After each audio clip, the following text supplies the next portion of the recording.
Romanos capítulo 7, vamos a leer el versículo 15 y que también lo vamos a poner en la pantalla. Vamos a ponerlo también en la pantalla. Vamos a leer una porción más larga, pero ese es el que nos vamos a enfocar, el que está en la pantalla. Pero vamos a leer a partir del versículo 15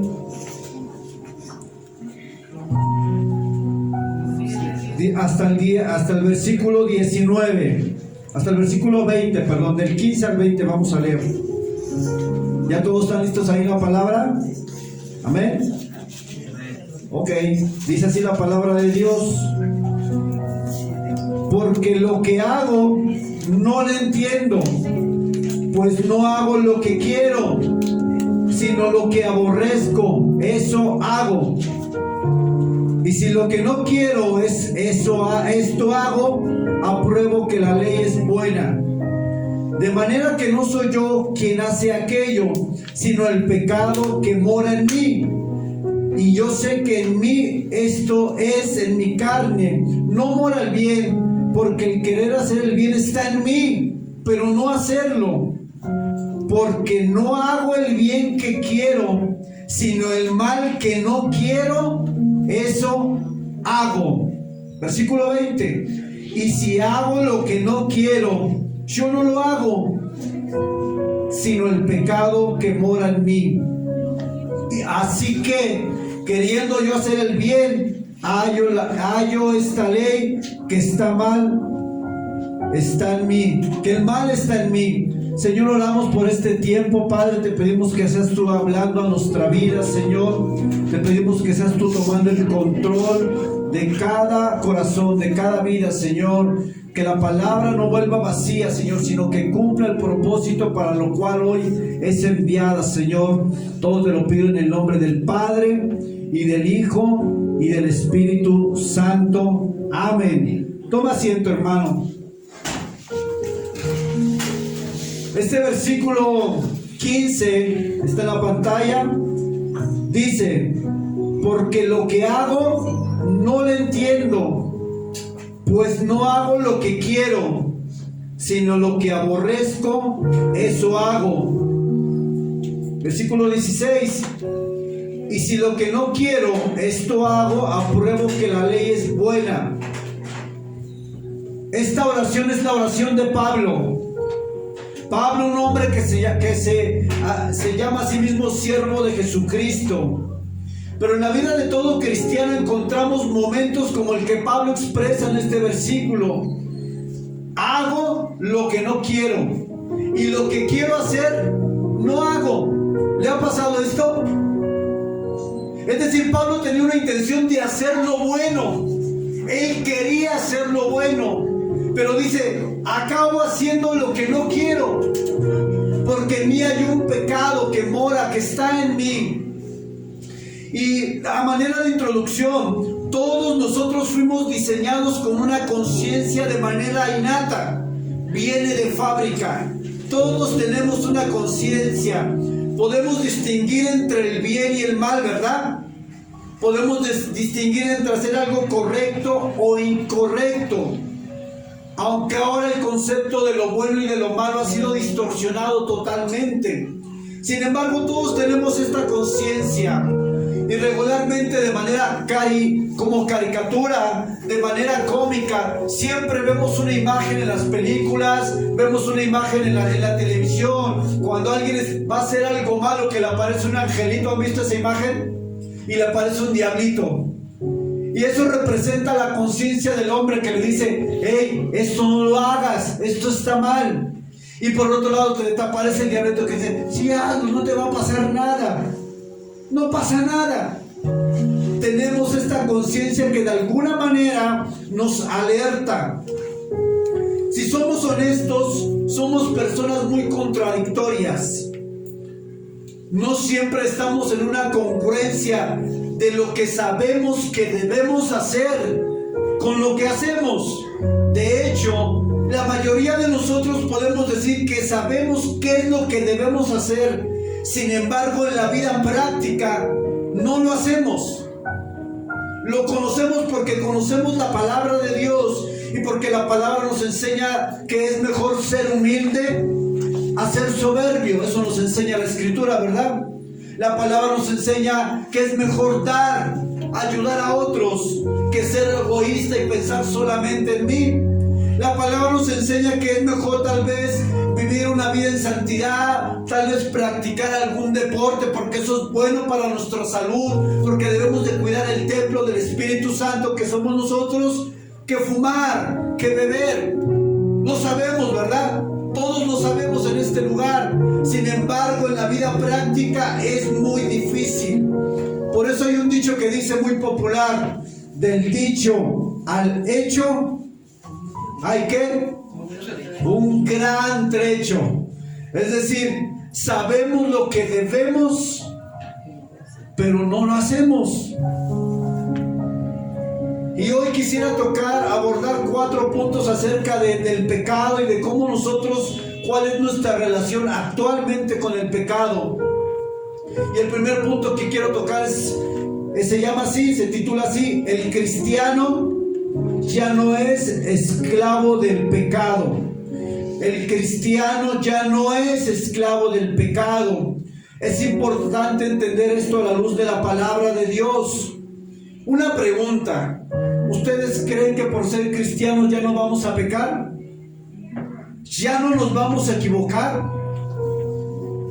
Porque muchos tienen ese concepto de manera totalmente equivocada, ¿verdad? Porque cuando alguien de nosotros nos equivocamos, ¿qué te dicen? ¿Dilo que eres cristiano? ¿No nos han dicho así a alguien? Sí. Porque la gente piensa que cuando nosotros conocemos de Cristo y venimos a Cristo, de manera automática nos volvimos santos y ya no vamos a pecar jamás. La realidad es que todos estamos en un proceso donde vamos a aprender cómo cada uno tiene una batalla.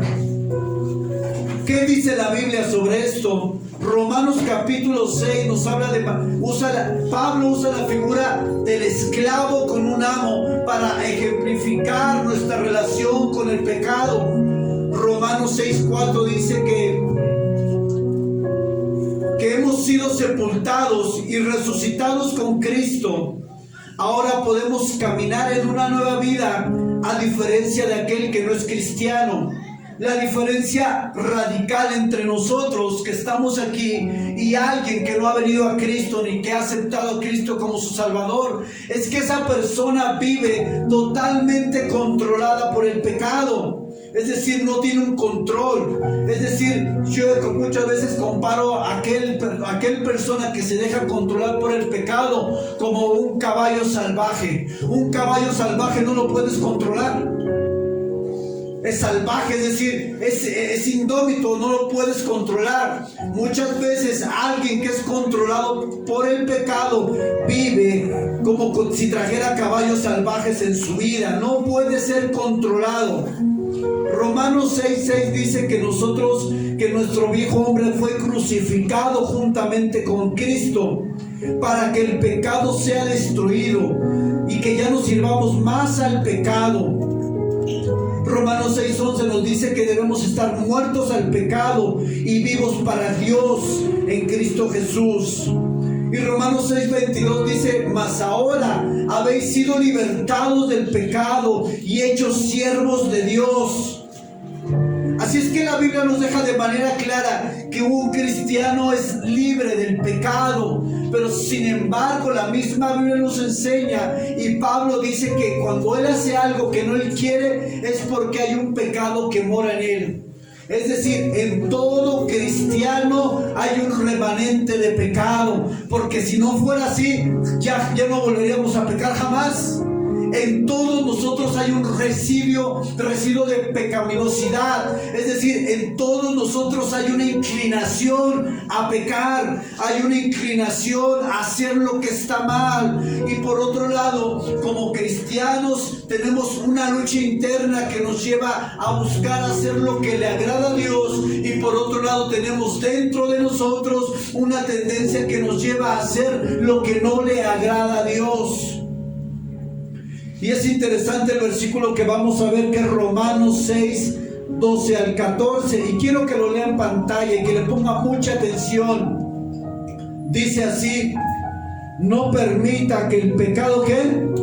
Controle la manera en que viven. No caigan ante los deseos pecaminosos. No dejen que ninguna parte de su cuerpo se convierta en un instrumento del mal para servir el pecado. En cambio, entréguense completamente a Dios, porque antes estaban muertos, pero ahora tienen una nueva vida, una vida nueva. Así que usen todo su cuerpo como un instrumento para hacer lo que es correcto para la gloria de Dios. El pecado ya no es más su amo, porque ustedes ya no viven bajo las exigencias de la ley. En cambio, viven en libertad de la gracia de Dios. ¿Qué es lo que quiere decir este pasaje? Que nosotros, la Biblia nos enseña a ya no estar controlados por el pecado, porque cuando el pecado nosotros controla nuestra vida, vamos a acabar teniendo un estilo de vida totalmente corrompido y destructivo. Y Romanos 6:16 dice: ¿no se dan cuenta de que uno se convierte en esclavo de todo lo que decide obedecer? Uno puede ser esclavo del pecado, lo cual lo lleva a la muerte, o puede decidir obedecer a Dios, lo cual lo lleva a una vida recta. Es decir, la palabra de Dios nos presenta dos caminos: o decides servir al pecado, obedecer al pecado, y dice ahí la palabra que servir y obedecer al pecado te va a llevar ¿a qué? A la muerte. O por otro lado, decides obedecer a Dios y llevar una vida que agrada a Dios. Al final es una decisión totalmente personal. Nadie te debe de obligar, nadie te puede forzar, porque al final nosotros, bajo esa conciencia que viene de manera innata a nuestra vida, cuando Dios nos fabrica, nosotros sabemos qué decisión debemos de tomar. Pero ojo, cada decisión que tú tomes te va a llevar a tener consecuencias. El pecado y las consecuencias del pecado son totalmente devastadoras. Yo en estos años que he llevado en mi vida sirviendo a Dios con jóvenes en la iglesia, he visto las consecuencias del pecado. Una ocasión una mujer trajo a mí a su hijo de unos 16 años, un joven, y me dice: pastor, necesito ayuda. Mi hijo está perdido, tiene una adicción. Y si usted hubiera visto el rostro de esa mujer, cuánto dolor emanaba de su rostro por ver a un hijo destruido. ¿Por qué? Porque el pecado destruye. El pecado no trae nada bueno a la vida del hombre. El pecado desbasta no solamente a la persona que lo practica, desbasta a la familia, a todos los que están a su alrededor, a su matrimonio, a sus hijos. El pecado ha sido desde el inicio de la creación algo que ha desviado al hombre de los propósitos de Dios. Y el pecado no ha cambiado, el pecado está presente y sigue destruyendo vidas, y sigue destruyendo familias, y sigue destruyendo matrimonios, y sigue destruyendo hijos, y sigue destruyendo a padres, abuelos. El pecado sigue teniendo el mismo efecto hoy en día. No ha cambiado. Una infidelidad por parte de un hombre, una infidelidad por parte de una mujer, cuánta destrucción trae a los hijos. Los hijos quedan marcados para toda su vida. A nosotros nos ha tocado dar consejería a jóvenes que hubo un engaño, una infidelidad, y los hijos quedan con un resentimiento, hermanos. Los hijos quedan marcados en su corazón porque tal vez nunca supieron expresarlo a sus padres, y esos hijos, como consecuencia de ese daño en el corazón, toman muchas veces la decisión de vivir una vida totalmente destructiva. Se van a las adicciones, al alcohol, a la droga, al sexo. Esos hijos muchas veces veces por la decisión de un padre o de una madre de engañar a su esposo y a su esposa, trae una destrucción que acaba con todo. La murmuración, difamar a alguien, decir que alguien dijo algo que no dijo, destruye vidas. ¿Sí o no? ¿Cuántas personas han sido destruidas porque alguien inventó algo que no era verdad? El pecado, hermanos, es algo que trae una destrucción terrible. Y por eso escribí estas palabras que están ahí. Dice: si permitimos que el pecado nos gobierne, nos controle, tome el señorío de nuestra vida, tendremos resultados ¿qué? Devastadores. Pues el propósito del pecado es destruir nuestras vidas y todo lo que amamos.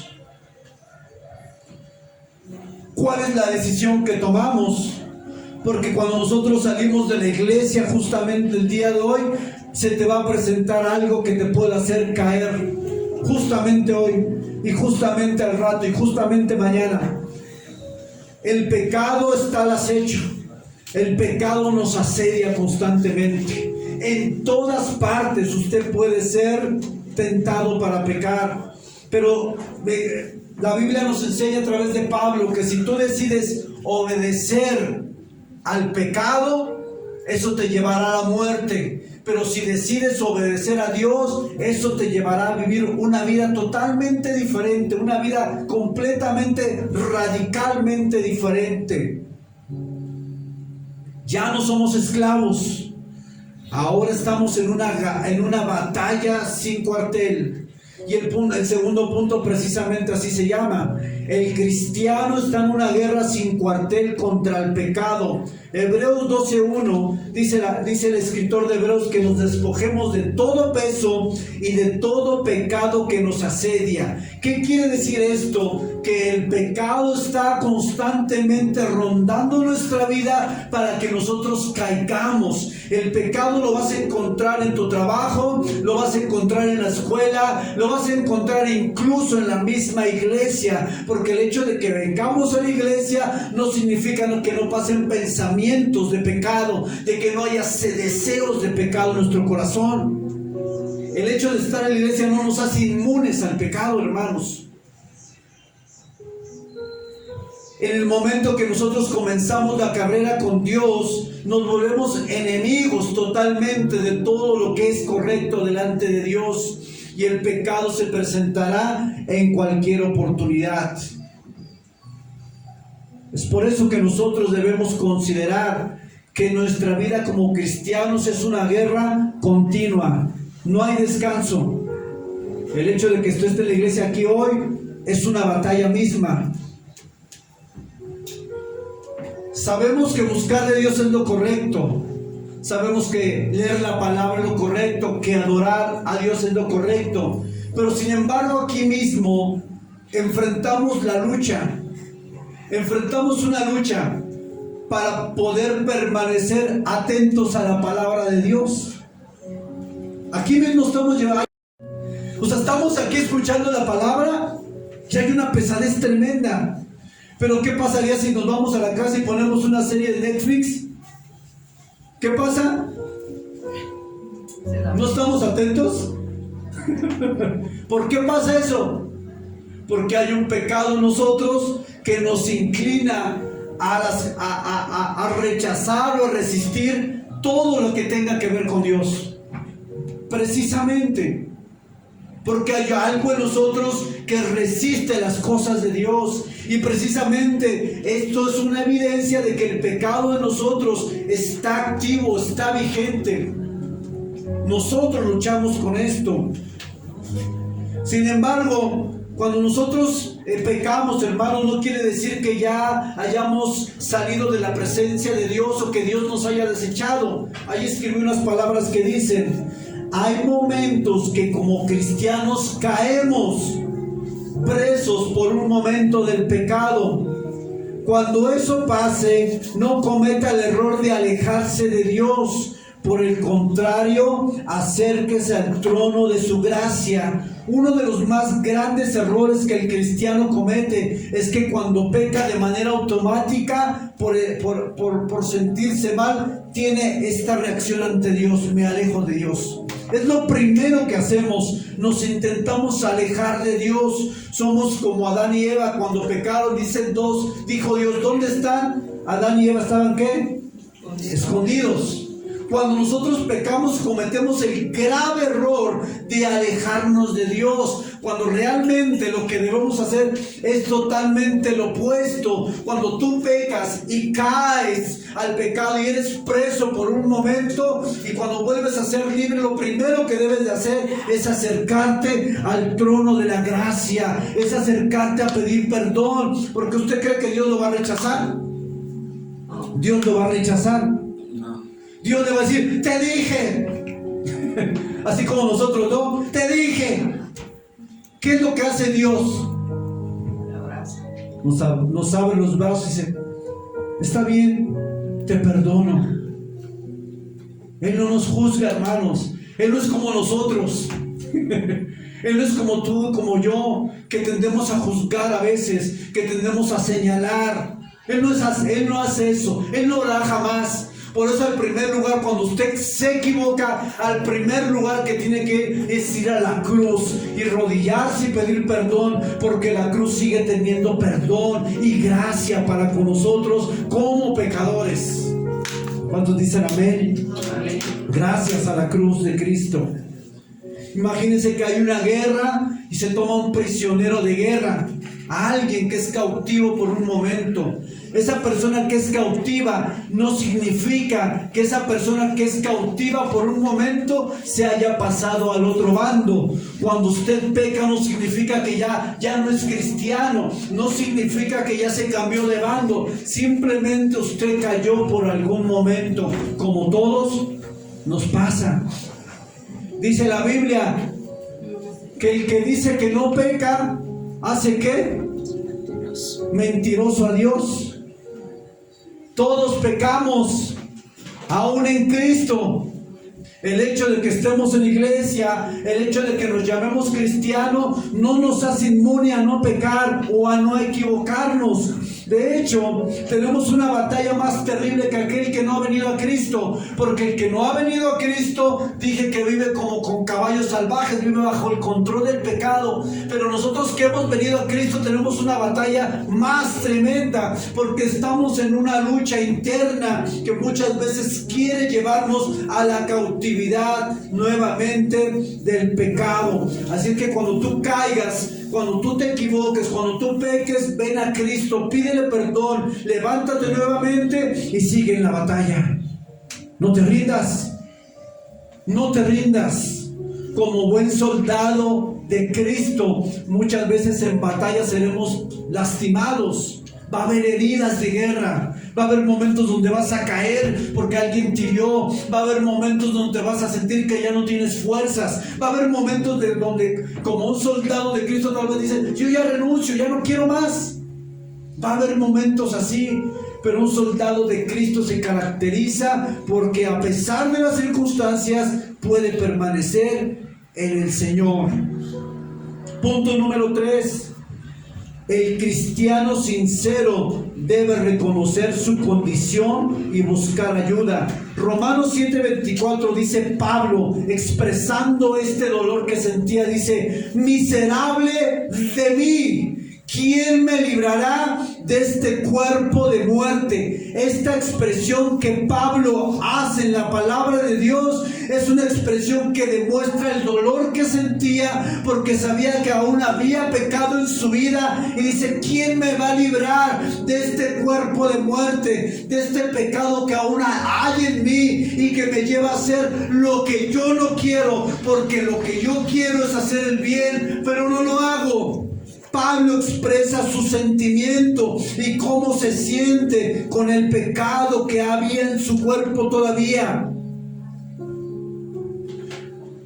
Una de las cosas más difíciles para que una persona pueda ser restaurada, hermanos, es que esta persona reconozca su condición. Podemos hacer muchas cosas, pero mire, cuando uno le pregunta a alguien, oye, ¿estás bien? Sí, bendecido, en victoria, gloria a Dios. Cuando dentro de esa persona no sabemos qué batalla interna está teniendo. Pero siempre tratamos de aparentar santidad, de aparentar que no nos equivocamos, de aparentar que no peco, de aparentar que mi vida y mi matrimonio es perfecto. No, no es perfecto. Nadie es perfecto. No hay hijos perfectos, no hay papá perfecto, no hay esposo perfecto, no hay esposa perfecto, no hay iglesia perfecta. Tenemos errores. Nos equivocamos, caemos, pecamos. Y esto no es una justificación para decir, bueno, el pastor dice que pecamos, pues vamos a pecar, ¿no? No se vaya a equivocar ni vaya a malinterpretar la escritura, por favor. Lo que trato de decir, que una de las cosas que más nos cuesta reconocer en la vida es que cuando nosotros tenemos un pecado que nos está destruyendo, es reconocer que tenemos un problema. Y el otro problema que tenemos cuando estamos en pecado es buscar ayuda. Muchas personas vienen a las iglesias, puede haber iglesias de 100, de 500, de los números de personas que usted quiera, pero hay muchas personas que están luchando y hay muchas personas en las iglesias que viven una vida en derrota constante a causa de su pecado. Pero ¿sabe cuál es el grave error? Ese no es el error, porque todos pecamos. El error es que no buscamos ayuda. Ese es el grave error. Primero, no reconoces cuál es tu condición. Y segundo, como no reconoces cuál es tu condición, eso te inhabilita para que tú te acerques a alguien y decir, yo tengo un problema de pornografía. Eso no lo hace cualquiera, porque es vergonzoso. Hablar así es vergonzoso. ¿No da vergüenza decir eso, hermano? Y eso solamente por mencionar algo. Proverbios 28:13 nos dice la manera que nosotros podemos darle solución a este tema. Dice, el que encubre, el que oculta sus pecados no prosperará, mas el que los confiesa, ¿y qué? Y se aparta y los deja, alcanzará misericordia. ¿Ustedes creen que el pecado o la vida de pecado de alguien puede afectar la economía y la estabilidad de una familia? ¿Qué creen que sí? Conocí un hombre ya grande, con familia, con hijos. Vamos a llamarle el señor N para proteger su identidad. El señor N me comentaba que él tenía un problema de pornografía y que decía que cuando su familia se iba o cuando él se quedaba solo en la casa, él en la sala de su casa, en la habitación donde hubiera televisión, él consumía pornografía. Y él me decía, no sé, pastor, necesito ayuda. Y él me confesaba, pastor, desde que yo tengo este problema en mi vida, este hábito que me está destruyendo, he visto que mi economía ha sido mermada. Hay mucha escasez en mi hogar. Hay mucha miseria en mi hogar. Falta comida, falta sustento, falta economía. ¿Por qué? Hermanos, el pecado, hermanos, no solamente te destruye en tu vida, sino también el pecado afecta tu economía, afecta tu vida.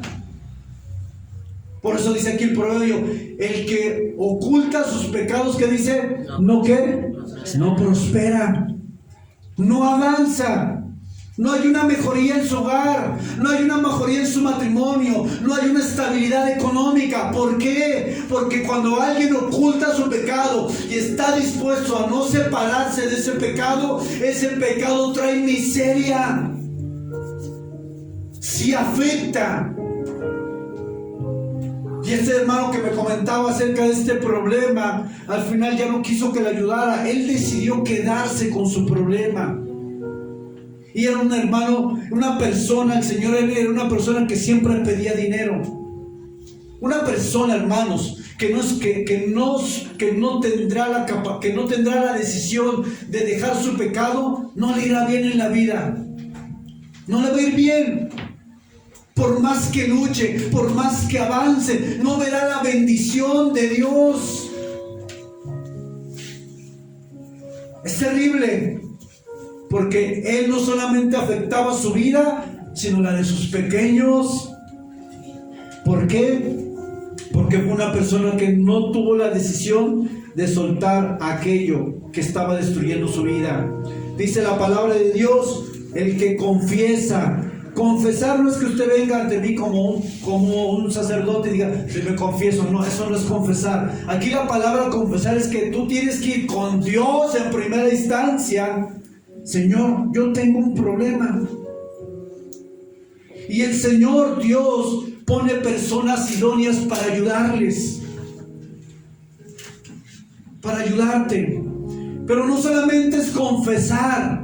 Esta palabra confesar está unida a la palabra y la palabra y te dice que te lleva a otra acción. Confesar es un verbo, ¿están de acuerdo?